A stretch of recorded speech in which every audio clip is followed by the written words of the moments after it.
भाई मेरी सुंदरता की बात कर रहा था। ये मेरी सुंदरता से जलता है। जलता नहीं, बिल्कुल सीरियसली बात बोल रहा हूँ, आप लोग समझ नहीं रहे। ये ना मेरी सुंदरता से जलता है। लेकिन एक बात कहता हूँ कि काले कोयले पर काला तवा रखकर जब सफेद रोटी बनती है तो उसको खाने के बाद कुमार तेरे मुंह से कविता निकलती है। दुनिया में लाखों लोग हैं जिनकी जिंदगी महज खुदगर्जी में गुजर जाती है। मुझे तो फक्र है ये काया आपके हंसाने के काम तो आती है। महाकाल की धरती को प्रणाम करता हूँ। इसके पहले भी उज्जैन ओम व्यास के ही कार्यक्रमों में मैं आया हूँ, उसके अलावा मैं किसी कार्यक्रम में उज्जैन नहीं आया हूँ। आज रायपुर में कुमार विश्वास को पता है एक बहुत बड़ा कवि सम्मेलन हो रहा है जिसमें हिंदुस्तान के बड़े बड़े मठाधीश गए हुए हैं। लेकिन फिर भी मैंने उस कवि सम्मेलन को छोड़कर यहाँ आना इसलिए ज़रूरी समझा कि ओम मेरी दोस्ती का दोस्त था। इसलिए आज मैं ओम व्यास को श्रद्धा सुमन समर्पित करने के लिए आपके बीच हूँ। मैं बड़ा धार्मिक कवि हूँ जैसे ओम व्यास थे। 25% कपड़े पहनकर मल्लिका शेरावताई बाबा रामदेव के पास। बताया मैं बहुत धार्मिक हूँ। 25% कपड़े पहनकर मल्लिका शेरावताई बाबा रामदेव के पास। बाबा टेंशन में, बाबा योग सिखाइए, बाबा योग सिखाइए। बाबा ने कहा तूने भारत को बना दिया रोम, तू क्या करेगी प्राणायाम अनुलोम विलोम। पाश्चात्य सभ्यता की सारथी, बचपन के कपड़े पहनकर जवानी में करेगी कपालभाति। धार्मिक कवि हूं। राखी सावंत का स्वयंवर। राखी सावंत का नाम लेने से बुजुर्गों के चेहरे में जो चमक आई है। राखी सावंत का स्वयंवर जब टीवी पे आता था, मेरे शहर का हर बूढ़ा चश्मा पोंछ के टीवी के आगे में बैठ जाता था। मैंने कहा बाबा इस उम्र में स्वयंवर से क्या लेना देना। बोले बेटा जब तक सांस है तब तक आस है, जब तक सांस है तब तक आस है। और इस स्वयंवर में कौन धनुष तोड़ना है, इसमें तो अपना भी चांस है। धार्मिक कवि हूं। रिचर्ड गेर ने शिल्पा शेट्टी का चुंबन लिया तो कुमार विश्वास ने मेरे से दिल्ली में सवाल किया। बोले भाई साहब ये क्या किया। मैंने कहा बिल्कुल सही किया, इंग्लैंड का चेक था, इंडिया में कैश किया। धार्मिक कवि। ऐश्वर्या राय की कुंडली मंगली और सलमान को सजा होगी। अरे टेक्नोलॉजी तो देखो। ऐश्वर्या राय की कुंडली मंगली और सलमान को सजा हो गई। प्रेम कहानी भी मुगले आजम हो गई। मैंने पहले ही कहा रे नंगे हिरण मत मार। भगवान राम ने हिरण मारा तो हो गया सीता हरण का इतिहास, और तूने हिरण मारा तो तेरी ऐश्वर्या चली गई अभिषेक के पास। तो धार्मिक कवि हूं। वो कविता के लिए कठिन शब्दों की जरूरत नहीं होती है। कविता बड़े सरल शब्दों में भी कही जाती है। जैसे बच्चों के नर्सरी KG1 में पाठ होते हैं, अमर घर चल, चल अमर घर चल, ऐसे पाठ होते हैं बच्चों को पढ़ाने के लिए। नेता चल, दिल्ली चल, पटना चल, टोपी लगा, कुर्ता पहन, मंत्री बन, हवाला कर, घोटाला कर, तिहाड़ जा, वापस आ, टोपी लगा, कुर्ता पहन, मंत्री बन। और अब एक की तो लालटेन बुझी गई। पाठ 2, लालू उठ चारा खा। पाठ 2, लालू उठ चारा खा, दूध दे, दूध गरम कर, गरम कर रबड़ी बना। दूध गरम कर रबड़ी बना, रबड़ी रख कुर्सी पर, जेल जा, वापस आ, रबड़ी हटा, बैठ जा कुर्सी पर।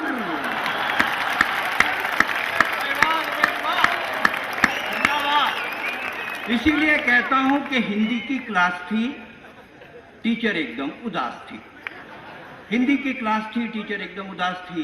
पति से लड़कर आई, अब काहे की पढ़ाई। बच्चों ने कहा टीचर पढ़ाओ, टीचर पढ़ाओ। टीचर ने कहा दिमाग मत खाओ, कल गाय पे निबंध लिखवाया था ना, जाओ पति पर निबंध लिख कर लाओ। कल गाय पे निबंध लिखवाया था ना, जाओ पति पर निबंध लिख कर लाओ। बच्चों ने लिखा पति एक दयनीय पालतू प्राणी है। पति एक दयनीय पालतू प्राणी है जिसे हम मनुष्य भी कह सकते हैं। शादी के पहले पति सामान्यतः मनुष्य ही होता है। पति की 2 आंखें होती हैं जिनसे वो अल्टरनेट देखता है। पति के प्रकार, हिंदुस्तान में पति के 2 प्रकार पाए जाते हैं। एक जोरू का गुलाम, दूसरा जोरू का बादशाह। जोरू का गुलाम ये सस्ती, सुंदर और टिकाऊ नस्ल है। ये बहुतायत मात्रा में पाई जाती है। जोरू का बादशाह ये प्रजाति धीरे धीरे लुप्त हो रही है।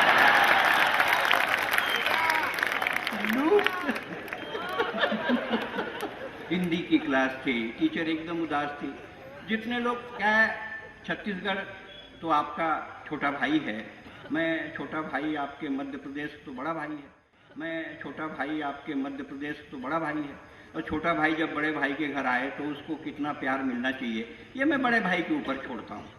क्योंकि छोटे भाई को हमेशा प्यार देना चाहिए, क्योंकि छोटा भाई कभी भी खतरनाक हो सकता है।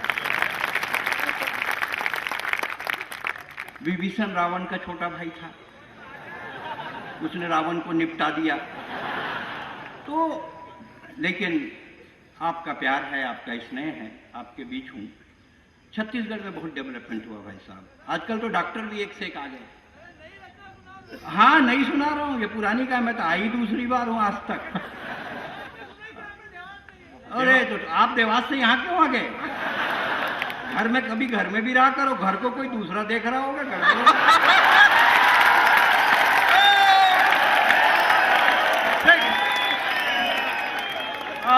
हाँ हाँ।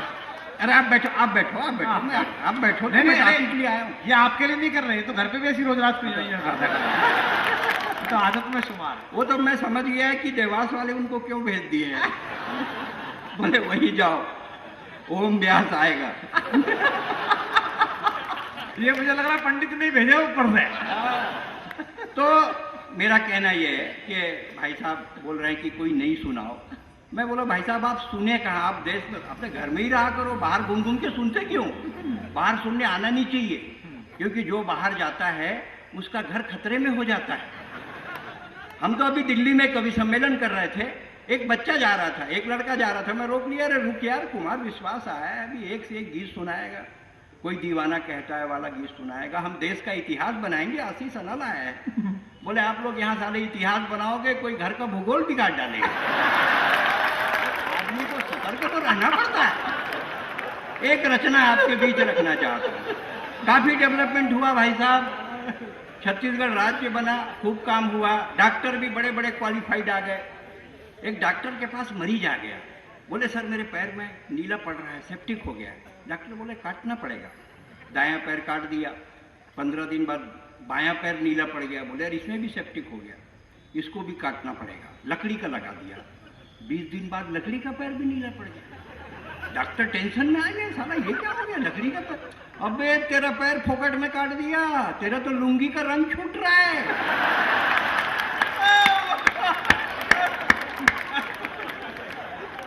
बच्चे भी इंटेलिजेंट हो गए सर, इतने होशियार हैं कि कुछ हद नहीं। रिजल्ट आने वाला था, रिजल्ट आया, बच्चे का बाप ने बुलाया, क्या हुआ तेरे रिजल्ट का, क्या हुआ, पास हुआ कि फेल हुआ? बोले वो जो अपने गांव का सरपंच है ना, उसका लड़का फेल हो गया। अरे तू अपना बता, तेरा क्या हुआ? बोले जो विधायक प्रतिनिधि है ना, उसका भी लड़का फेल हो गया। अरे तू अपना बता। बोले वो जो एसपी है ना, उसका भी लड़का। अरे तू अपना बता। जब इतने बड़े बड़े लोगों का लड़का फेल हो गया, तू साला कोई प्रधानमंत्री है जो तेरा लड़का पास हो गया? इतने इतने होशियार हो गए। बहुत अच्छे साहब, आदमी दिन में 20 बार एक डायलॉग बोलता है, और वो डायलॉग है टाइम नहीं है। जो निहायत खाली फालतू बैठा रहता है वो भी बोलता है टाइम नहीं है। हमारे दुर्ग में महापौर रही सरोज पांडे, आजकल सांसद हो गई। उन्होंने खूब काम किया साहब, क्या बाजार, क्या सड़क, शमशान घाट तो इतना बढ़िया बनाया है, देखो तो मरने का मन करता है। पूरे चबूतरे में ग्रेनाइट लगा दिया है। हम एक अंतिम संस्कार में गए तो कुमार विश्वास बोले क्या चबूतरा है? मैं बोला चद्दर ओढ़ के लेट जा।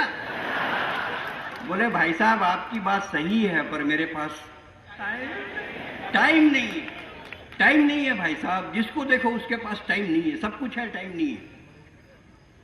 अर्थी के सामने सामने एक लड़का बाइक में जा रहा था, कट के ऊपर कट लगा रहा था, तो बुड्ढे ने कहा इससे भी आगे निकल जाएगा। बोले आपकी बात सही है, पर मेरे पास टाइम नहीं है। टाइम नहीं है भाई साहब। बच्चा पैदा होते ही फेरेक्स, लैक्टोजिन, बोनीजान, ग्राइप वाटर, एफडेक खाता पीता है, डायरेक्ट चलने लग जाता है। डायरेक्ट उसकी माँ कहती मेरे बेटा, मेरे कान्हा, मेरे लाल, घुटनों के बल चल, थोड़ी बाल लीला कर। बच्चा कहता माँ तेरी बात सही है, पर मेरे पास टाइम नहीं है। टाइम नहीं, सारा डायरेक्ट चल रहा है। टाइम नहीं है भाई साहब व्यापारी के पास परिवार के लिए, टाइम नहीं है नेता के पास सरकार के लिए, टाइम नहीं है पुलिस के पास रक्षा के लिए, और टाइम नहीं है शिक्षक के पास शिक्षा के लिए। टाइम नहीं है। टाइम नहीं रहे से में आ गया मोबाइल, झूठ बोलने की मशीन। अभी दो मंत्री बैठे थे, मैं भी एक मंत्री का OSD हूँ छत्तीसगढ़ शासन में। साहब हम लोग बहुत टेंशन में रहते हैं, इस मोबाइल ने झूठ बोलना सिखा दिया। एक दिन गलती ये हुई कि मैं मोबाइल लेकर टॉयलेट में चला गया। एक ने फोन किया, शिक्षा विभाग है मेरे मंत्री के पास, टीचर ने फोन किया, मेरा लिस्ट में नाम है क्या? मैंने कहा मैं ऐसी जगह में हूं जहां लिस्ट नहीं देख सकता। बोले आप झूठ बोल रहे हैं, आप अपने केबिन में हैं, देख के बताइए मेरा नाम है क्या? मैं बोला ले फ्लैश की आवाज सुन। हाँ बड़ा बड़ा टेंशन है। 24 घंटे आदमी मोबाइल लेके चल रहा है, आदमी मोबाइल लेके खाता है, मोबाइल लेके। आप तो कभी रायपुर आइए और मंत्रालय के सामने जो चौक है वहां एक भिखारी एल्युमिनियम के कटोरे में मोबाइल डाल के भीख मांगता है। 10-20 का रिचार्ज करा दे बाबा, 10-20 का रिचार्ज करा दे। आदमी 24 घंटे मोबाइल लेके चलता है, मोबाइल लेके खाता है, मोबाइल लेके नहाता है, और तो टॉयलेट जाता है वहां भी मोबाइल ले जाता है। टॉयलेट में गया, निपटा, मोबाइल में SMS आ गया, पानी अमूल्य है, इसे व्यर्थ ना बहाए। अब साले पानी नहीं बहाए तो बाहर कैसे आए? टाइम नहीं है।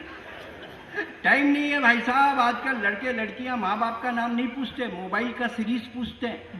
2 लड़कियां जा रही थी, आपस में बात कर रही थी, तेरा कौन सा सीरीज? बोला N सीरीज। बोले तेरा? बोले मेरा भी N। पीछे से मैं उनके ऊपर गिर गया। बोले हट 3210 नोकिया।